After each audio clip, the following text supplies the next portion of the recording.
All right. Welcome, everyone.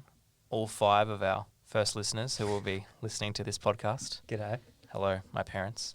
Hey, Lou's parents. Yeah, this is the Ideas Matter podcast, episode 1, where we will be discussing books that we've read. Either we've both read them or we'll interview each other about books that we've read. They'll mostly be about, I'd say, philosophy, political theory, history. Anything else you'd add to that? I reckon that just about covers it for the time being. I mean, maybe as we go on, we can add other things, but Yeah. stick to that for now. I think, like theory is where our interests mostly intersect. Yeah. But particularly when we're doing books that, we've read, we can interview each other about other stuff as well.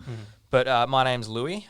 My name's Alex. And welcome to the Ideas Matter podcast. Today we're going to be discussing a book that I read about a year ago now, The Ethics of Authenticity by Charles Taylor.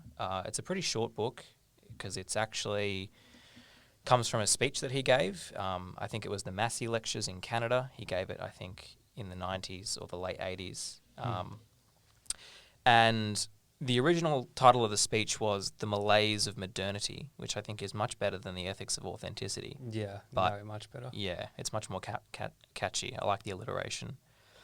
But Ethics of Authenticity makes sense once you realise what his actual argument is. But before we get into that, just Charles Taylor, he's a Canadian philosopher, still alive, although he's pretty old these days.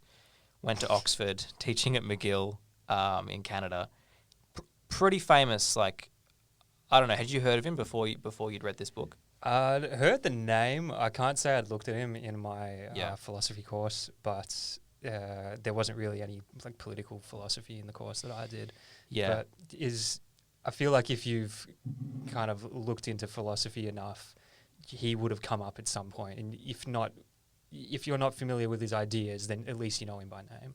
Yeah, 100%. He's particularly someone who comes up if you're interested in philosophy of religion, because he's got his latest book is Secular Age, where he talks about secularization, and he is Catholic, which might not sound important, but wait, is he? I actually didn't know. Yeah, he's Catholic. Yeah, Oh, wow. yeah. A lot of these communitarian philosophers, which I'll explain in a sec what that is, but Patrick Deanan, Alistair McIntyre, Charles Taylor. Yeah, I like the Alistair McIntyre route because he was an atheist Marxist who philosophized his way into old school 13th century Catholicism. Yeah. And I'm pretty sure this is true, but Alistair McIntyre's PhD supervisor was Charles Taylor. Was it? Yep. Oh, wow. So, there's sort of a communitarian lineage, but a lot of them happen to be Catholic. And a lot of, communitarian critiques of liberalism are very much steeped in, Catholicism. Yeah, there's always kind of an implicit or, often also explicit critique of Protestantism and the kind of ontology of the self and the self's relation to God in Protestantism. But I feel like we can...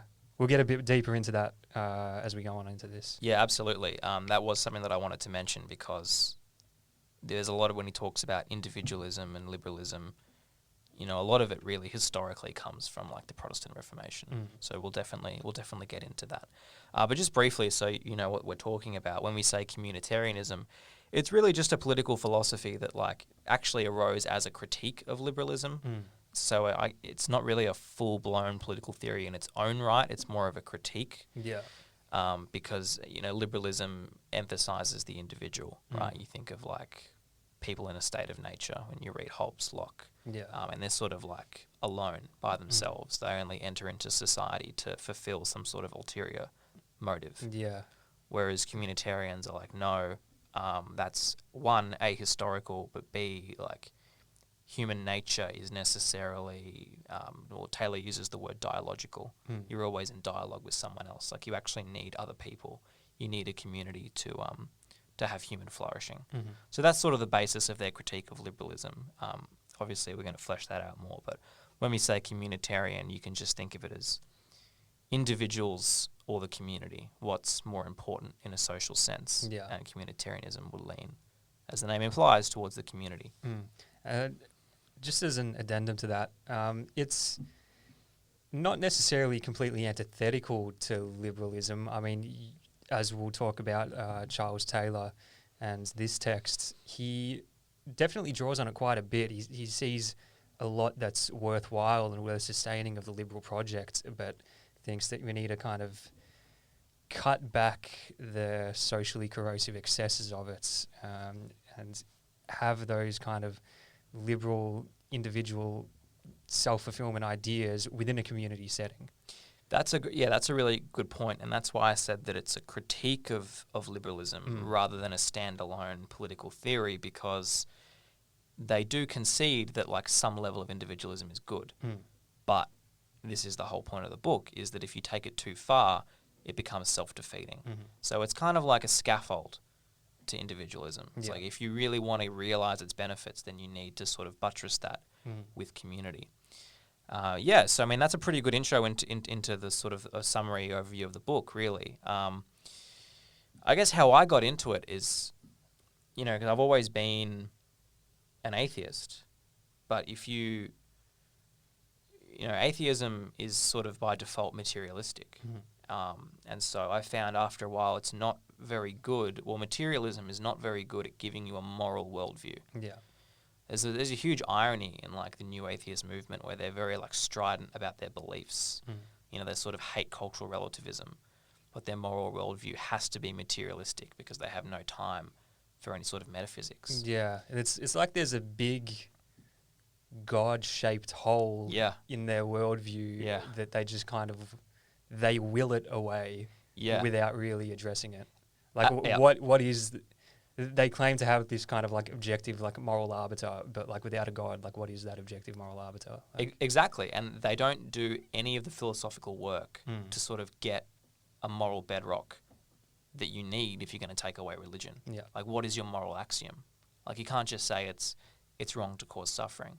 Why is it wrong to cause suffering? I mean, that might sound like a trivial question to most people, but philosophically, like you need to ground it somehow. Yeah. And I think, there's this sort of problem that's arising in like Western societies as they become more atheistic, more agnostic, more materialistic. There's this kind of like moral vacuum that's arising, and people sort of step into it and give bad answers. But I think the problem that they're addressing is actually quite a good one. Someone like Jordan Peterson, gives really terrible answers, in my opinion, to like this issue. But he's right in talking about the issue. Like people have an absence of meaning. People don't know, how to structure their moral life. They sort of intuitively feel that, pure hedonism is unfulfilling, but that's all society gives them as a moral framework. And so I was thinking about this problem, and it led me towards Charles Taylor, led me towards the ethics of authenticity, because he begins the book by talking about those concerns up front. And he diagnoses the problem by saying that they sort of stem from three interrelated worries. The first is a worry about individualism, or sort of excessive individualism, to be more precise. The primacy of instrumental reason, or what you might call rationalism, this idea that anything that's valuable has to be able to be measured in cost-benefit terms. Like valuable for something. Exactly. I mean, you can think about that today when sort of every social policy is defended in terms of like economics. Yeah. It's not just a good idea to like help homeless people. How will it boost GDP? Like, that's sort of the thing that he's getting at. And then the third one, which he spends much less time on, but is sort of derivative of the first two concerns, is that people sort of feel today that there's a lack of control over society, over the direction of society. That even though we live in these liberal democracies, we don't really have much political agency. Think of people who say there's no point voting, all the major parties are the same, wasting your vote. It's all concerns that I think most people actually feel, but Taylor's trying to sort of articulate them philosophically. Yeah. Anything you'd add to that? Yeah, I'd just add as a bit of context, he is drawing on and kind of responding to a couple texts that were very popular in the kind of political, American political environment of the time in the 80s. One of them is The Closing of the American Mind by Alan Bloom, who I believe is a literary critic and a philosopher. And the other one would be Culture of Narcissism by Christopher Lasch. And I can't speak for Closing of the American Mind, but I have read Culture of Narcissism, where Lasch pretty much argues that America is essentially narcissistic. America, and you can look at this in other Western societies as well, such as Australia. I think it's very clearly the case here if you look at particularly a lot of millennial and kind of Zoomer youth culture. The lack of any sort of kind of communal identities, communal values leads people into this inward-looking, self-centered, self-serving, narcissistic standpoints. He argues pretty much that this narcissism is like a cultural side effect of capitalism, liberal individualism, traditional modes of social relation and authority. People are no longer bound to their parents. You're not bound to a family. You're not bound to a community, church, so on. So you kind of get individuals are uprooted and processed by states and corporate bureaucracies, to protect them from the vagaries of kind of, this Hobbesian war against all, war of all against all. Now, the result of a person that's processed in that way, reduced to this individual unit who's sold cures to their woes, these manufactured problems through advertising, through social work, through therapy, effectively becomes narcissistic, short of a collective-based effort to counter the economic and social conditions that replicate narcissism. We're sort of stuck with it. Now, he was writing about this back in when did this come out? I'm seeing it now. It came out in 1978, and it seems remarkably prescient, looking at this in the light of social media in particular. Yeah, that's the most fascinating thing about all these sort of critiques is I always read them and I go, wow, if this was true then, what would they say about social media? I mean, it's just really what they're talking about manifest in technology. Yeah. It's such a perfect example it's such a vindication of their theory. But yeah, bringing in Lasch is great because a lot of it is a response to Lasch and the culture of narcissism. But Taylor uses the phrase the culture of self-fulfillment, which I feel is a sort of slightly better way of describing what he's getting at, but what you were talking about, that people today, people our age, it's this idea that the only moral goal in life is to find self-fulfillment. Yeah. Don't worry about bettering society. Don't worry about acting in service of some higher good. It's this idea that, you have to find yourself. Yeah. That morality is, he has some great quotes on this, but it's, morality is sort of recovering authentic moral contact with the voice within yourself. Yeah, no, 100%. How Lasch would kind of characterize this is that the kind of individual unit we have now, the narcissist, is fundamentally unable to sustain a true connection with another human being because they're so hamstrung by their kind of ideation of this frictionless personal gain disguised as self-care. Yep.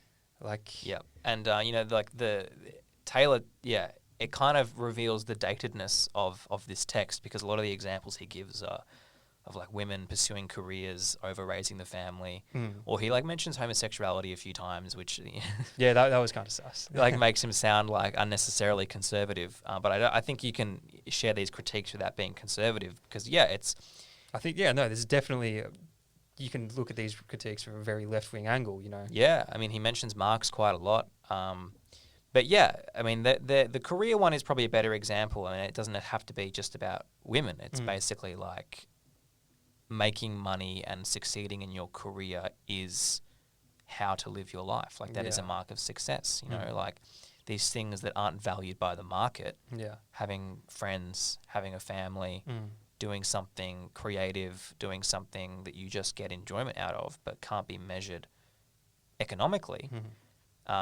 they don't have any moral weight in our society. Yeah. It's all about, can you succeed in the market? Can you succeed in your career? Exactly. Yeah, it's the instrumental reason where there's a life that's been completely molded toward instrumental reason. And what is instrumentally valuable about having connections to your community? Absolutely, dude. I reread because the first time I read this was over a year ago, so I quickly reread Ethics of Authenticity in the last 2 days, And it was quite, fortuitous because do you remember there was this controversy recently that there was this op-ed published in the New York Times and it was about Friends? They actually pulled it. Like a lot of people heard about the article because it got taken down. Like Friends, the TV show? No. Sorry, like Friends. The like concept of having the friends. concept of having friends. So this person wrote an op-ed in the New York Times about why you should have friends. And I don't know if it was a man or a woman, but they were basically like... That's really weird. Just the premise of that at all. The fact that it needs explaining why you need friends. Yeah. But they were basically like, friends are utilitarian. Like friends are supposed to you're supposed to get some sort of utility from them. Like, I don't know, I only hang out with you because we're making this podcast. Yeah. Like that would be a very utilitarian, I get some sort of cost benefit. That is remarkably sociopathic.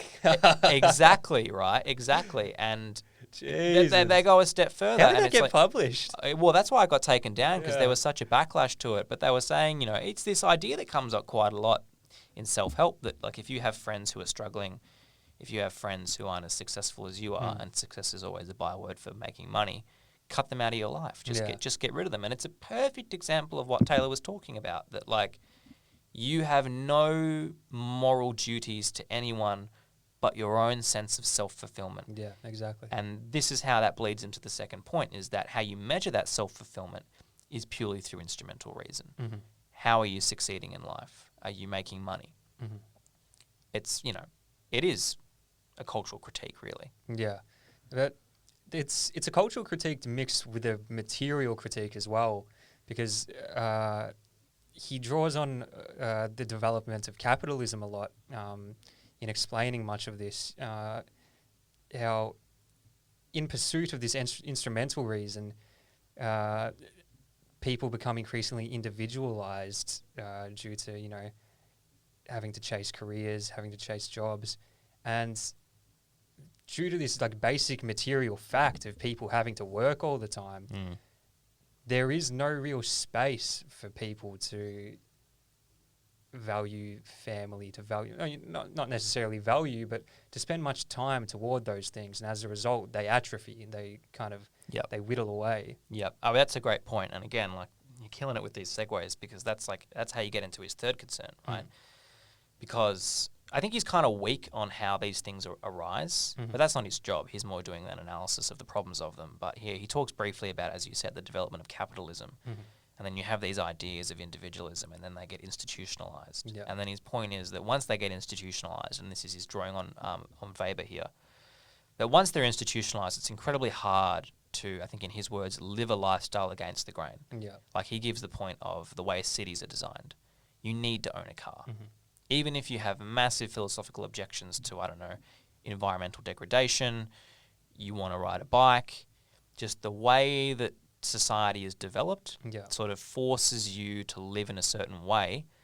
And you can think of other examples as well. I think social media is another good one. If you don't have social media, people think you're a bit of a weirdo. Yeah. Or people kind of think there's something wrong with you. Maybe you've got something to hide. I don't know. But it makes life hard because everything is sort of premised around you conforming to the way that society is structured. Yeah, you can find that particularly with young men in the West. There's this real strong sense of impotence. People no longer able to see themselves sort of reflected in the world around them, or at least the things they value aren't reflected in the world around them, and at least this really poisonous reaction to it. Particularly young male anger against the world, against women, against minorities, and it seems like a way for them to reflexively, reclaim some sort of communal identity on the basis of being a man or being white. But it's you're not really fulfilling that communitarian, that real communitarian drive that Taylor will talk about a little later on, because you're going from a reactionary basis that's necessarily corrosive to communal ties if you're that poisonous and exclusionary. It's completely corrosive. 100%. I mean, he doesn't really talk about this in the book, but I think if he were to write it again today, if you were to ask him, he would totally agree that like the rise of right-wing populism, sort of the alt-right, sort of this resurgence of, not even a resurgence, I'm sure it's always been there, but it's much more aggressive now. Yeah. Like misogyny and racism amongst, some like white men, particularly in the United States. He would say, I mean, this is a reaction to the fact that like these people do not know what to do with their life. Yeah.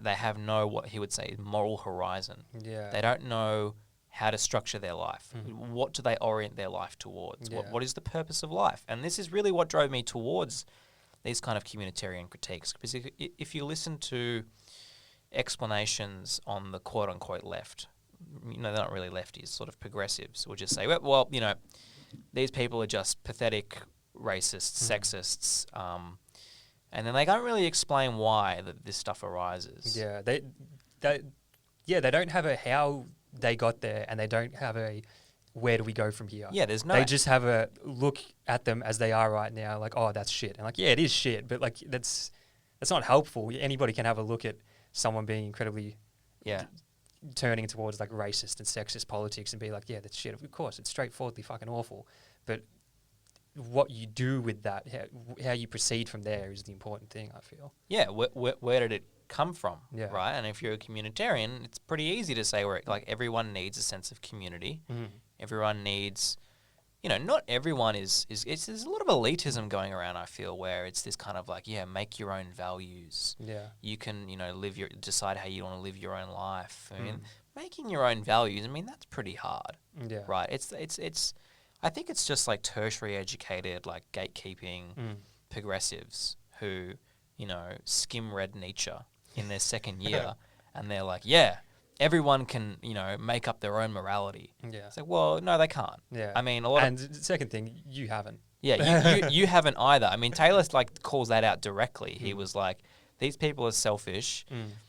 They go and do their undergraduate degree, and I think in his words that it gives their view a patina of philosophical legitimacy, but really like it's just self-fulfilling nonsense. Like people, again, it's like this idea that there's another great quote like, moral revelation is found in self-expression or something to that effect. And you see this on social media, people posting photos of themselves crying. Or the glorification of mental illness. Yeah. I mean, I'm glad that we're talking about mental illness more, but it so often just goes towards like, that is my personality. Like who I am is morally valid. I mean, it's valid, but it's not moral.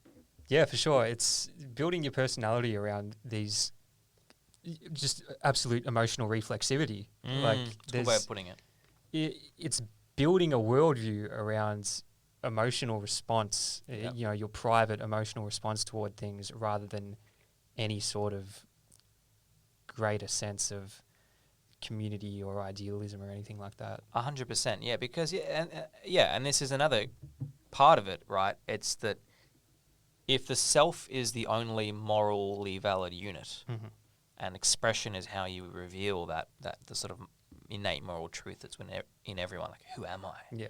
What is my unique way of being? I need to find myself. Yeah, I need to find myself, right? Then this sort of moral weight gets given to people's immediate emotional reactions to things. There's no discussion of, I think he says this about desire. Liberalism says people should be free to choose their desires. Yeah. I think most people can agree to that to an extent. But what's missing is, what is a good desire? Yeah. What is it good to want? That's completely absent by design from liberalism, and sure, the way people feel is important, but how should you feel? Your emotional reaction to something is not a moral insight. So we've covered Taylor's critique quite a fair bit, and I think it's probably good at this point to actually say, well, what is the positive part of this book? And this is where you sort of understand why he's titled it the way he has, The Ethics of Authenticity, because he says that all this individualism, all this selfishness, all this narcissism that we've been talking about, it's a trivialized, bastardized form of an underlying ideal that he thinks is actually valid. Yeah. The idea of self-fulfillment actually has moral weight, but it's just been taken too far. It's just been trivialized. And this is the communitarian critique. Yeah. And he sort of, he exposes it to what Marx would call immanent criticism. And immanent criticism is just when you use something's own logic against it to see if it holds up. Yeah, for sure. And so that's what he does to liberal individualism. He goes, okay, I agree with you that we should, individuals should be able to pursue what they want. They should be able to flourish. But to be able to do that, we actually need other people. And we actually need a sort of social background that's significant. But we can't decide what is significant. The community does that. Yeah. So individuals in a vacuum actually can't flourish and live a moral life because it requires some sort of social context that they didn't choose. Yeah. And I think you can see this reflected in popular culture a lot today, particularly with the NPC meme that's become pretty big recently. Like this idea that everybody thinks they're exercising their own individuality, but through doing so, they're parroting the same things and the same desires as everybody else around them. I mean, he says that explicitly in the book. He's like, ironically, a lot of these people who are pursuing self-fulfillment and being unique and original actually end up looking very similar. Exactly, because it's like people see self-fulfillment as the fulfillment of their own desires, but what conditions those desires? From where do those desires come? Yeah. And society. As a good Hegelian, Charles Taylor has the view that these desires are, as you said, socially conditioned. What you think you want to do, what you think is good for your life, comes from the world around you. And in this kind of individualist, instrumentally reasoned society, people are going to want to desire the same things, and in pursuing their own individualism, they end up looking and sounding and feeling exactly the same as everyone else. Yeah, so it sort of undercuts itself, and that's his criticism of it, right? Because he wants to defend it. He actually is, like you mentioned, Lash at the start. He thinks Lash goes too far. He thinks Lash would throw the baby out with the bathwater in terms of this culture of self-fulfillment. He agrees that it's gone too far, but there is actually an ideal that underpins it. This, I guess, how would you express it in more favourable terms? That the difference between people has a moral salience, right? That everyone has like a voice within themselves that they should try and sort of recover contact with. I mean, saying recover is very Protestant or very, but that's where it comes from, right? It comes from Protestantism, that everyone has a direct line to God. But then as that gets secularized, you sort of cut out God, and everyone has a direct line to themselves. And then that's, expressing that is moral. And so he says this ideal on the whole is good. It just needs to be sort of constrained with like duties to others, duties to the community, duties to the planet, which I think is important. And he mentions that quite a lot. You need to constrain this self-fulfillment, which in the end will actually make it better. But I don't know. Do you agree with him there? Like, is the ideal of self-fulfillment, if properly constrained, morally good?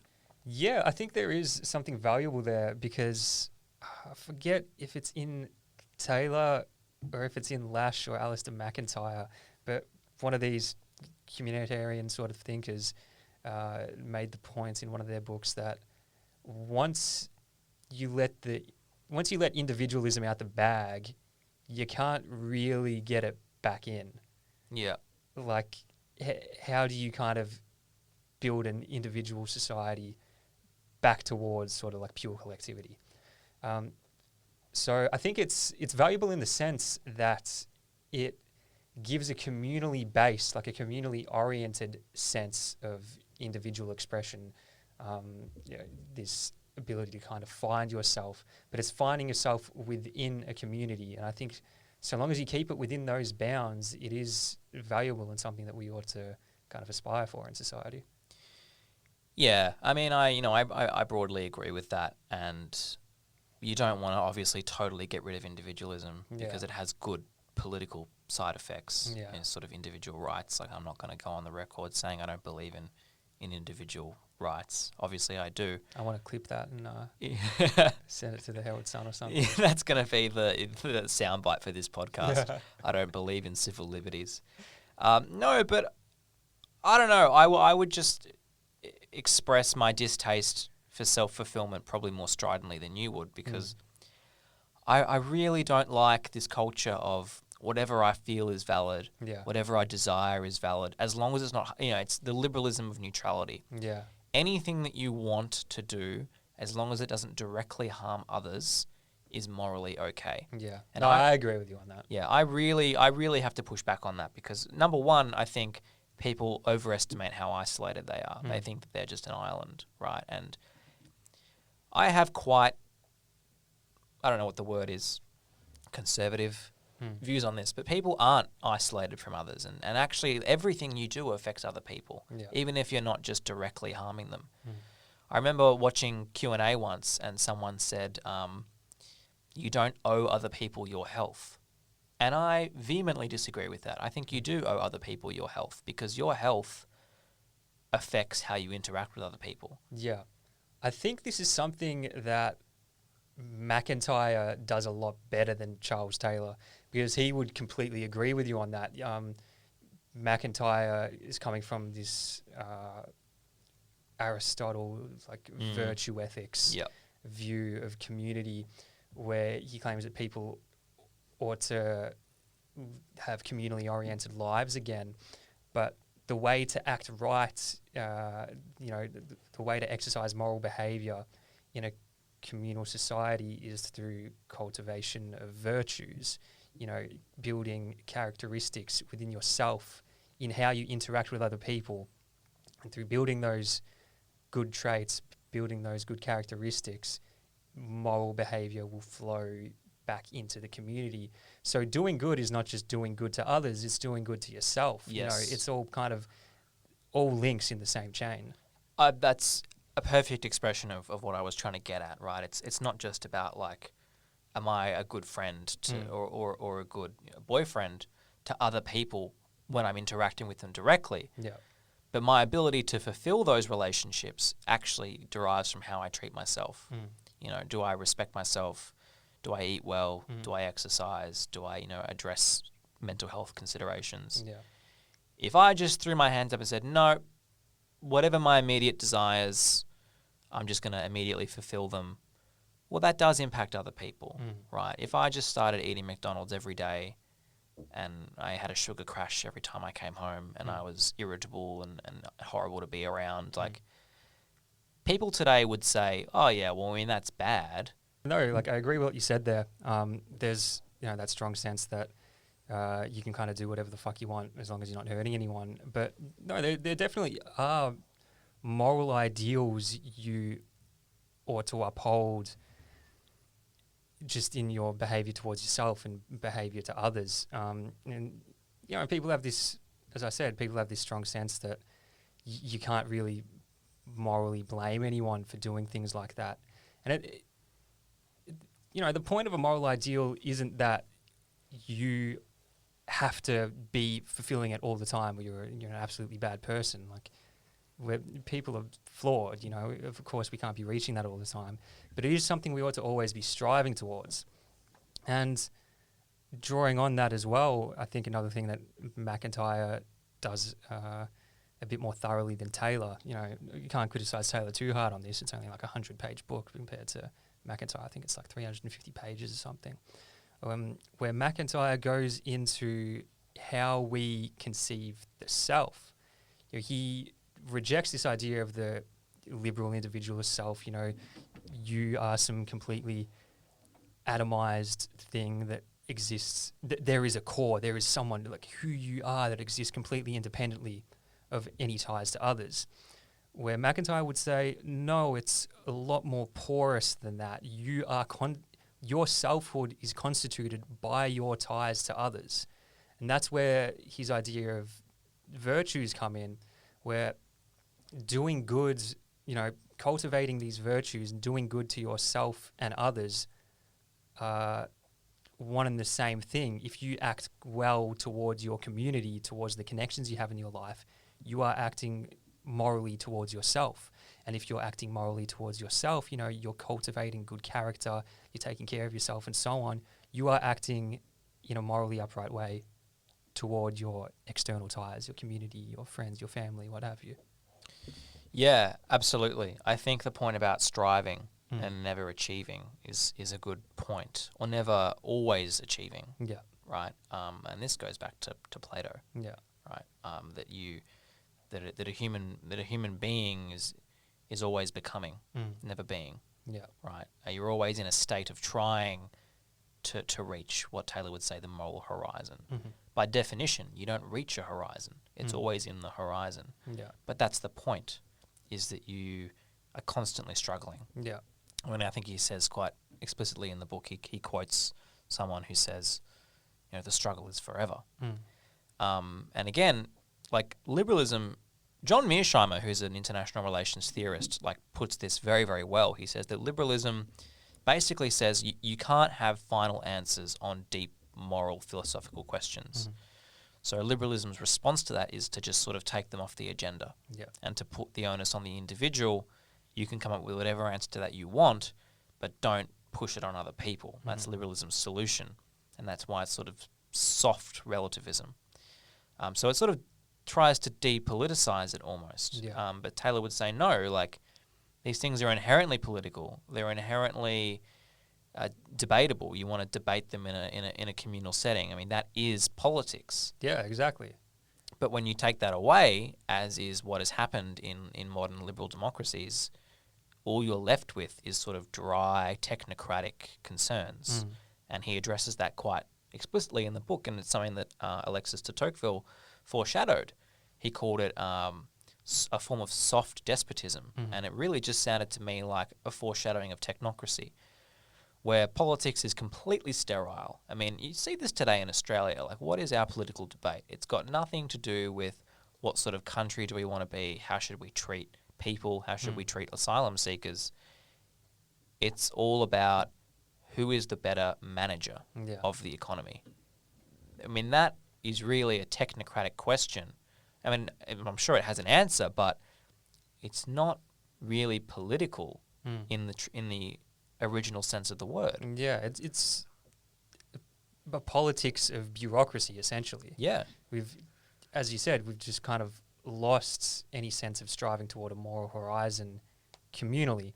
And I feel like people who say this, they can get tarred by the brush of being like, oh, you're a conservative, especially with people on the left or center-left leaning.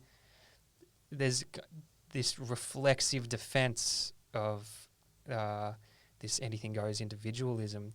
But it's like, if you want a more free and fair society, then you have to grapple with this. Yeah. There's no real way around it. I think Taylor makes the point pretty convincingly that you cannot reach these kind of equitable aims of a left politics. He doesn't make that point clearly. It's kind of a... Well, he is a lefty, though. I think he actually ran for Canadian Parliament. Did he? As a candidate for the New Democratic Party. Oh, there you go. Which is sort of, for Australian listeners, probably a little bit more to the left of the Australian Labor Party. Ah, damn, I was just talking out my ass then. But yeah, no, you have to grapple with these communal questions, and you have to, if you want to achieve those kind of ends to your society, if you want to make things more equitable for workers, if you want to, make it so there's less income inequality. Yeah, I mean, to fix any of those problems that you're talking about, you need to actually decide, well, what sort of society do we want? Yeah.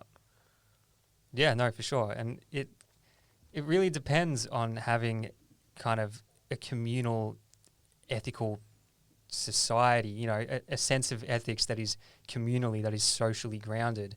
You can... I'm not too sure how effectively you can sort of achieve those kind of, left-wing equitable moral ends with a collection of individuals that constituting your moral society rather than something that's a bit more, communally grounded. Yeah, I mean, sort of inequality is the sort of natural outcome if individuals are your only moral concern, because it does give an individual the theoretical possibility of achieving incredible levels of material comfort. And if all you care about is the individual, then sure, a society where that's possible is maybe a good one. Yeah. But if you care about other people and you recognize constraints and limits upon your own desires, maybe your desire is to become really rich. But if you care about other people, then there's going to be limits to that. Yeah, you can see this with migrants from sort of non-Protestant societies or non-Western societies, where they still have those deeper communal ties. That it's been fairly well evaporated in a lot of, especially Anglo-Western nations. But like Rudy was saying earlier, you see people from India still have these very deep communal ties. Or in my own case, people from the former Eastern Bloc, these deeper communal ties still very much exist. So you see people who tend to be a bit more left-wing economically because they see these economic ends are necessary to maintain these sort of communal ethical frameworks. Yeah, absolutely. I mean, it doesn't really make any sense that you would basically pack up your life and travel overseas and know that you're going to live a life of precarity and you're going to be poor in this new society and experience racism as you try and find your footing.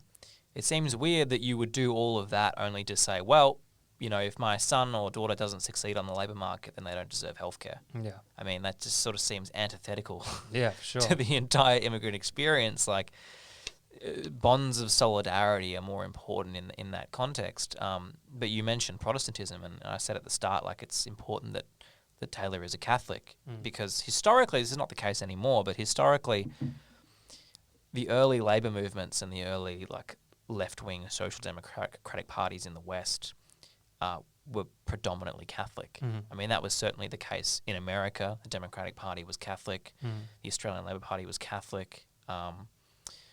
Because they don't have as strong of an individualistic outlook as Protestants do. Yeah, for sure. You can definitely see this when you start looking into Calvinism. Is a real good example of this sort of individual, instrumental reason, cultural strain, particularly in America, where in Calvinism it's a branch of Protestant theology that says if God is all-knowing and if God is all-powerful, then he already knows who is going to achieve salvation, who's going to go to heaven and who won't. So that's already determined. It doesn't really matter all too much in your actions whether or not you go to heaven, because he's already got that figured out.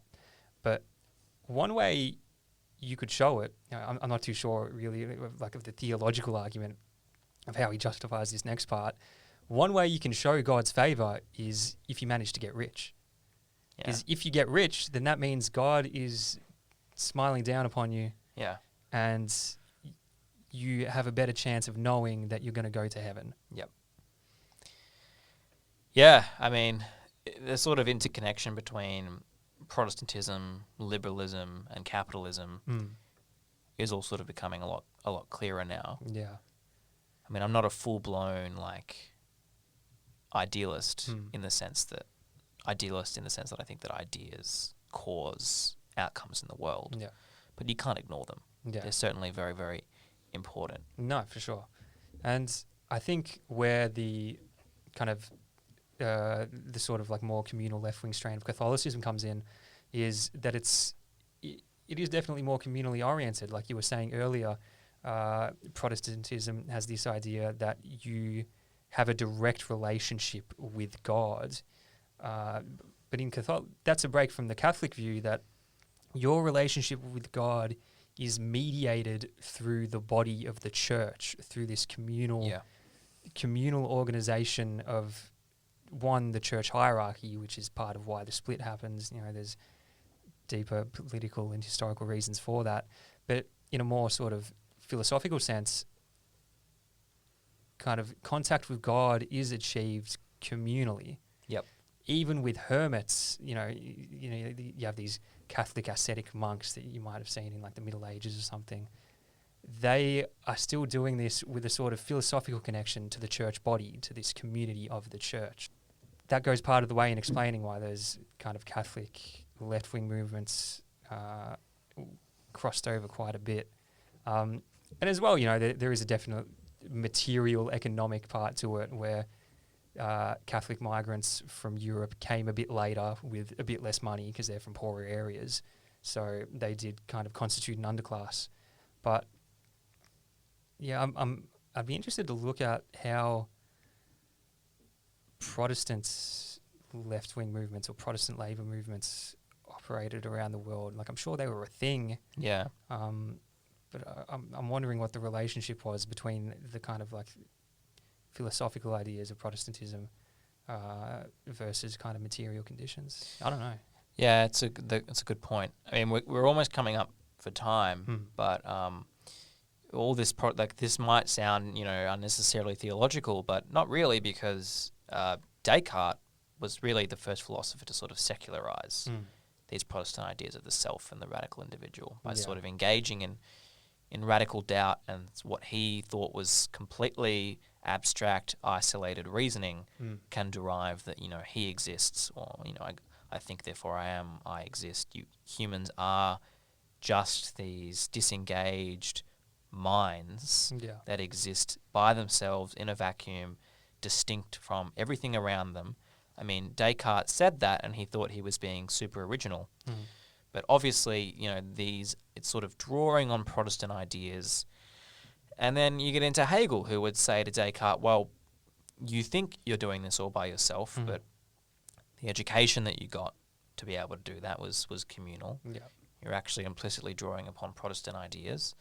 So Hegel really comes up first with the communitarian critique, and then he passes that along to Marx. This is a very rushed version of intellectual history. He passes that along to Marx, and then Marx obviously has his own critiques of liberalism, but then gradually you get to, communitarianism today. So that's a sort of really rushed philosophical history, but I think that's why it sort of shows why the religious component is important, because it's not the case that Western philosophy is this totally objective, reasonable thing that just fell out of the genius of the human mind. Yeah. It's actually very deeply influenced by religious debates, which were the same as philosophical debates for millennia. Yeah, for sure. There's this kind of sense that when you're doing philosophy, you're doing something very rational and secular. Yeah. And you see this particularly when people then talk about thought from, China or India, and they're like, that's mystical spiritualism. Yeah. But then you look at Descartes or Hobbes, who kind of thought of as providing the basis for these secular liberal worldviews, and there'll be a bit that's like, okay, here's how the self is atomized and so on and so forth, and they moved on and they're like, this is why God is real, and this is how we build a state that orients itself towards fulfilling God's plan on earth. Well, absolutely. And even Locke, explicitly is well, humans should, become masters of nature because that's what God wanted us to do. Yeah. And that's one of the fundamental axioms of liberalism, or that you should, treat people as if they have natural rights, because of course they have natural rights. God made them in his image. Yeah. There's, as I kind of mentioned earlier, there's a big God-shaped hole in a lot of these later liberal ideas that have kind of dropped the religion from it, but by doing so, they've kind of lost their ontological basis for their claims. Yeah. Big word. Yeah. What is ontology? Ontology is what exists. Yeah. So if you're talking about moral ontology, that's what is your focus of moral concern. Yeah. So an individualist, like the individual, is what exists morally. They don't recognize moral claims on the community. Yeah. Or a communitarian, by definition, does. So community is part of their moral ontology. Yeah, for sure. And I keep on wanting to bring up Alistair McIntyre. We should really do an episode on. We should do an episode on him, and yeah, I mean, my laptop is on 3% charge, so yeah, we'll leave it here then. Thank you for listening in, everyone. Yeah, we might do an episode on Alistair McIntyre pretty soon. I'm planning on reading Descartes because I want to dig more into where all this stuff comes from. We'll do a Descartes episode. That'll be fun. Yeah. You know, we'll do an episode on him because he seems to be where the problem arises.